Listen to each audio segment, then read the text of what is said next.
more than 5,000 years ago, the people of China noticed that if they situated their houses in such a way that they faced south, with the hills behind them and the gently flowing water in the front, the people who lived there would be happy and they would have contented lives. The principle at work here, anybody? Feng Shui. Feng Shui. And its meaning is roughly this: the art of living in harmony with the earth. You heard the first reading from the Acts of the Apostles. The disciples in the early church were very much in harmony with the earth.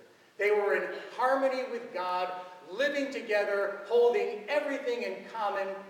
They had their troubles and persecutions, but they were delighted, at one with God, with nature, with one another. They had peace. Quite the contrast from our gospel, right? There, right after the resurrection, Jesus had already started to appear to them. They were huddled in this upper room in total fear and in chaos. And all of a sudden, poof, Jesus appears in their midst as if walking through a wall and says to them, peace. Peace. Shalom. When we think of peace, that sign of peace we offer, it's not the same peace, shalom, that Jesus came to give the disciples in the upper room. The peace he came to give is kind of like that feng shui, that total harmony with God, with one another, with the universe. That's what he came to give. The problem? One was missing: Thomas.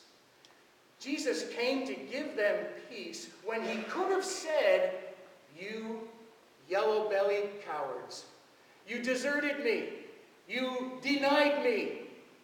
Instead, he gave them shalom, peace, but not Thomas. I need a tangent for 1 second. Can you all see that? It looks like a cross, right? Can you tell me, anybody take a guess of what it's made? What it's looked like to you?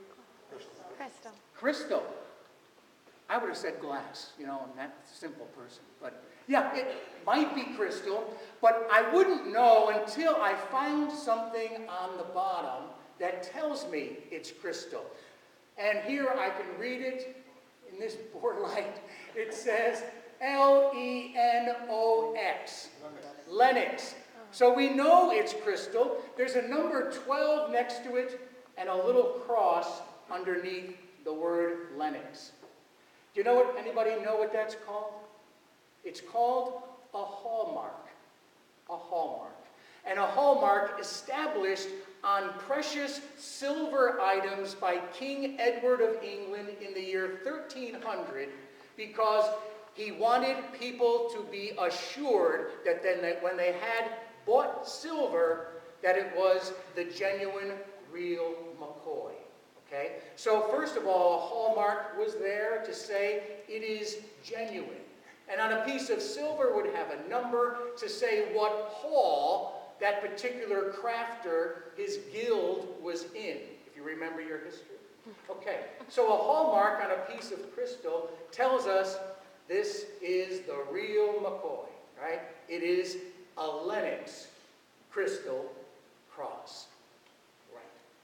Back to Thomas. Thomas could have been, if he was American, from Missouri, right? The show me state. Can't believe anything until they see it with their own eyes.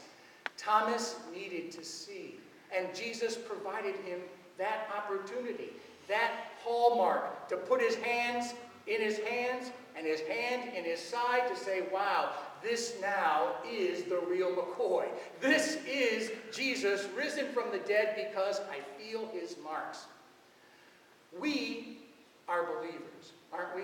We're the ones who believe without seeing that Jesus talks about. That's us, each and every one of us.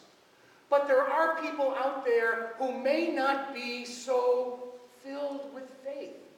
They are looking for some type of hallmark. They want some proof. Jesus is in heaven.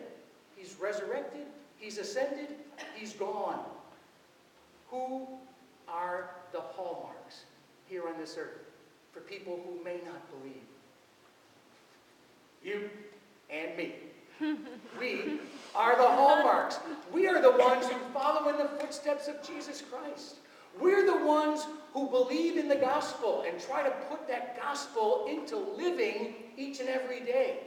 And by our following in the footsteps of Christ, our gospel living, our Christian living, people will say, oh, Jesus Christ is still alive and well 2,000 years later and walking this earth in these wonderful Christians I see. What an onus on our shoulders. What a responsibility. But guess what we have? The breath of God, the Holy Spirit, given to us at our baptism, reunited with us at our confirmation. We have divine assistance. We have the very breath of God to be the people of God, the church, who try to live in peace, and all that implies each and every day in our lives, whether things are good or whether they're not. Those externals and exteriors shouldn't determine our peace, our feng shui, if we are united with Christ. If we have the gift of the Spirit, we have all that we need in here to be that living presence of God.